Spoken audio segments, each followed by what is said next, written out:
What's up, everyone? How you guys doing? And today we will be talking about the latest Spiral Abyss reset. A little bit late, it's been out for a week already, but today we'll be talking about the current cycle and some tips, tricks, and some gameplay as well. So let's begin. Now, I'm not gonna sugarcoat it. This Abyss is a little bit hard. I guess it's because obviously they're shilling for two of the strongest characters in the game, which are mavuika and skirk. But let's just look at the abyssal blessings before we go on to my little rant about this abyss. Basically, if you do 4 cryo attacks, you send a shockwave that can be activated every 4 seconds. That's basically it. It really incentivizes, especially in the second half, for you to use cryo characters. So let's look at the ley line disorders first half, when characters has 0 energy, increased damage, which basically means that skirk and mavuika get 35% more damage. That's basically it.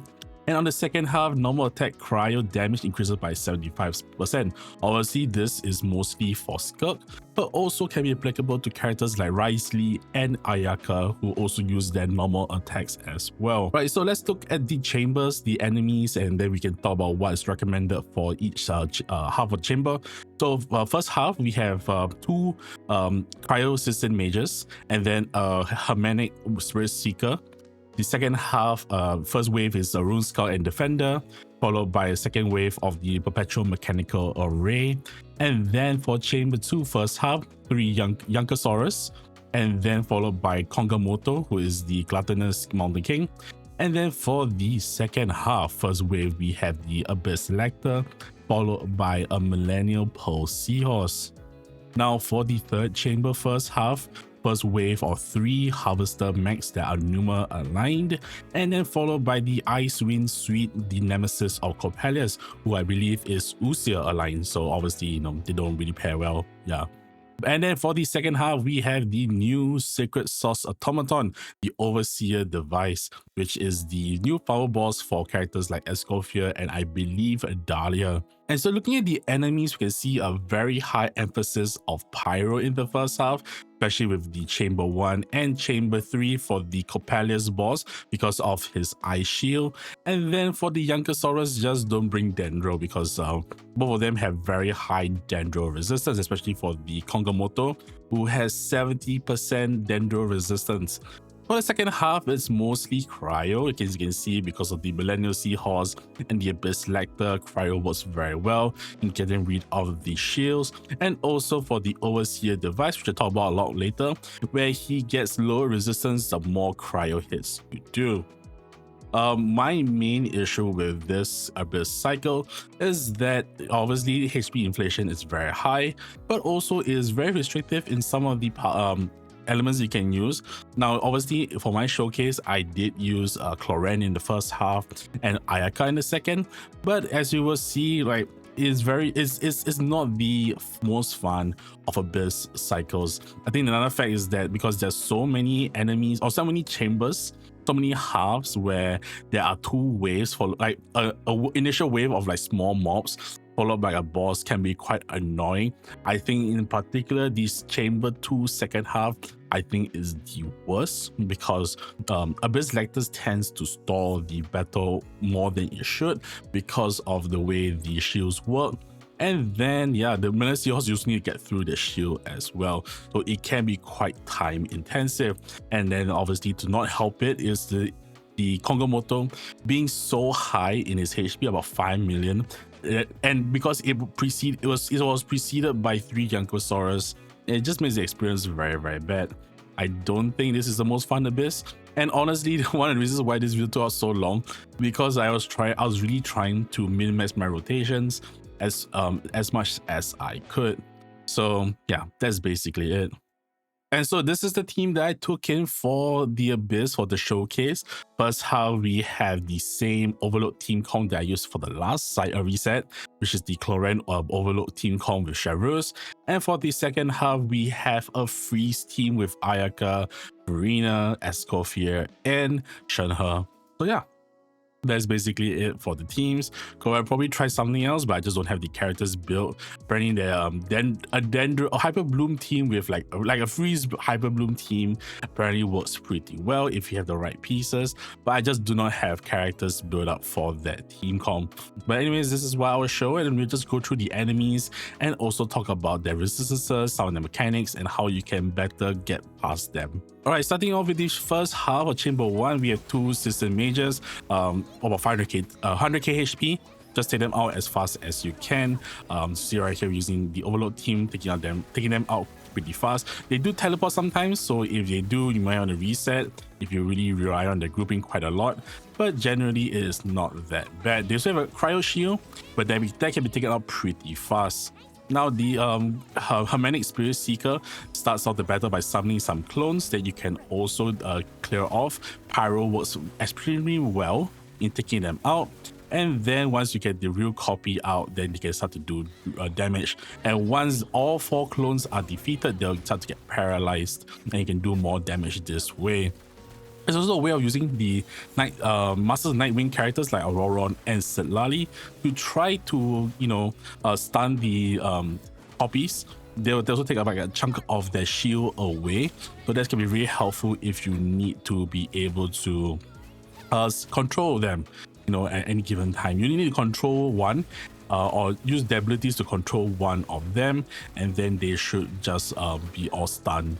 And then just trying to clear them out pretty fast. They do have very hard hitting attacks, like the one where she strikes the ground with cryo. It is quite fast, so just be careful to dodge. And then that's basically about it for the first half. Alright, so going on to the second half of Chamber 1, we have 2 Rune Sentinels. Just take them out. They're both very easy, no resistance to take note of. Just take them out as you have always done, just unleashing your strong attacks against the enemies, all that good stuff. And then prepare for the second wave, which is the Perpetual Mechanical Array. No resistances to take note of. That being said, I think we're all very familiar with this guy because he's been here for the last few Abyss cycles, where when he reaches 40%, he will be going to enhance mode. Now, obviously, just be careful of his aerial attacks. Generally, I use like this moment to use my burst for the iframes. But as you see right over here, 40%, 30 to 40%, he'll start going invisible. He'll summon 4 max, and then they all had different HP. And I believe one of them does teleport. That being said, you just destroy it as you will. They're not that tanky, so just unleash your attacks. And then once you are done, you go towards the main core and then deal all your attacks. And at this moment, he also has lower resistances, so obviously your attacks are just going to do a lot harder. Use this time to get back some of your energy, and then you should be fine for Chamber 2. Alright, now for the floor 12 Chamber 2 first half. It's not really that confusing, but it can be quite long because of the insane HP the final boss has. But basically, first wave 3 Youngosaurus, just take them out as you can. They do jump around a lot, so they can get displaced, but shouldn't be that big of an issue in this current day and age. Now, moving on to the final or the second wave, which is the Kongamoto. Very high HP at about 5 million. And basically, the one thing about Kongamoto is that it starts off with this fireball attack, hits 3 times. The last one being a huge fire blast. So it's something for players to actually be mindful to dodge. And then after a certain amount of time, he will throw 3 fruits to the ground, to see right over here, and then hit them with pyro. When he eats them, he actually takes some self-inflicted damage, and he gets stunned, which is a time for you to unleash your strongest attacks. So you can see right over here as I'm doing with clorinde. Now, after a while, when he gets up at a certain health threshold, he will start to do a spin attack. This is very annoying, but basically he spins from the middle to the edge, and afterward he spins from the edge to the middle. It does do a lot of damage and also knocks you back, so just be very mindful of getting too close unless you have range attacks. As you can see right over here, I just decided to be a little bit greedy, and in the end I got hit twice. But yeah, that's basically about it. You just repeat the loop. After a while, he starts to eat the fruits again. So just be mindful, as you can see right over here. But I take him out before he actually does the fire blast. So that's all pretty good. All right, now we're going on to the chamber 2 second half. First wave, you see the Abyss Lecter for Electro. In my opinion, the most annoying Lecter version. The health portion isn't that crazy, but the hard part comes from the second part of his battle, which is the Electro Shield, trying to get it down as fast as you can. Cryo and Dendro do the best in taking down the shields. So if you have those teams, then it can be pretty worthwhile. And then once he goes down, you have the Millennial Pearl Seahorse. Very similar mechanic where she has an Electro Shield for the Pearl as well, trying to get it down with the same elements as mentioned earlier. Now, this is just a battle of trying to get the Pearl down, because with the Pearl up, the Seahorse has higher resistances, but once it's done, then you can start going ham on your major attacks. So that's basically about it for the Pearl Seahorse. The main part of this fight is getting the Pearl destroyed as fast as you can. So as you can see right over here, they're just doing a good job of destroying the Seahorse once the Pearl has been destroyed. So this is floor 3, chamber 1, which I think is the easiest side. In my opinion, we have, the 3 harvester mechs. Just defeat them as fast as you can before they start moving around. If you have Usia characters like clorinde and Chevreuse, they can actually stun them and get rid of the elements, which can be pretty helpful in stunning them. Then going on to the next phase, which is the nemesis of Coppelia's boss. Not really that difficult, it's just that they hit pretty hard, especially you bring a character like Bennett in, because their attacks have cryo and animal. So obviously they do hit a lot harder because of the elemental reactions. That being said, constantly keeping yourself healthy will be very helpful. They do have this phase, I can see, where they actually do the dance, the climax, and if you have pyro attacks or even a Numa character, you are actually able to get rid of it quite easily. If you use a Numa character, they actually get stunned, so they won't be attacking you at that point in time. But generally, all in all, this isn't that big of a deal. We're not seeing this a very long time, but it is still a pretty easy fight as long as you have some adequate protection, or if you are mindful of their attacks and able to dodge in time. Alright, now for the final half, we have the Overseer device, the new boss. Now this one has a very interesting mechanic where you can see the energy bar at the bottom of his health. Well, the main thing is that you want to keep this bar as low as possible. How do you do that? Through cryo attacks. At a certain number, he has higher resistances, to the point of not taking much damage, but you keep it as close to 0, well, technically below 10 points, then he will take lesser damage. Now this bar also influences the attacks that he has, the hydro laser beams, right? These beams move faster the more points this bar has. So it's time for players to actually take note. So the main goal of this is to just be able to have enough hydro to be able to push the bar to as close as 0, and afterwards he does do other attacks, the bar disappears. But generally, once that is that, you are actually done with the fight. Like I mentioned, this isn't the hardest fight in the world, but it can be a cryo check if you do not have those elements. And now, just as always, this is a just showcasing what my character stats are. Yeah, so I just leave it to you. Just pause as and when you want.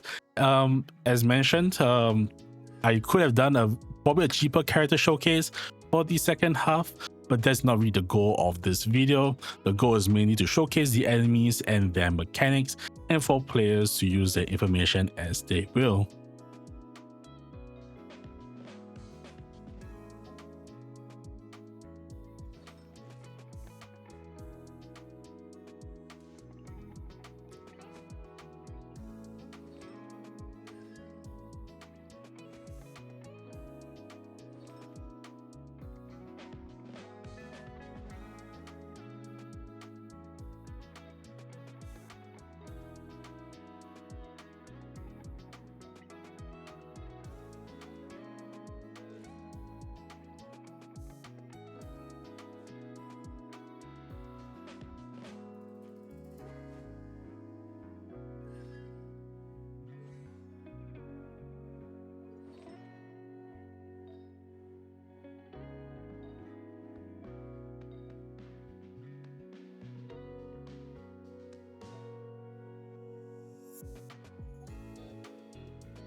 And so I thank you all for watching this video, much appreciated.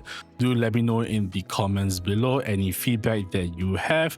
Like I said, try to do something different with this video to show more of the enemies rather than my showcase, but I hope you guys still like the showcase nonetheless. Hope you guys have a great day. Remember that I stream live on Twitch, the downstream below, and yeah, like, share, comment, subscribe, all that good YouTube stuff. I'll see you guys in the next video. Until then, stay safe, be good to yourselves and the people around you.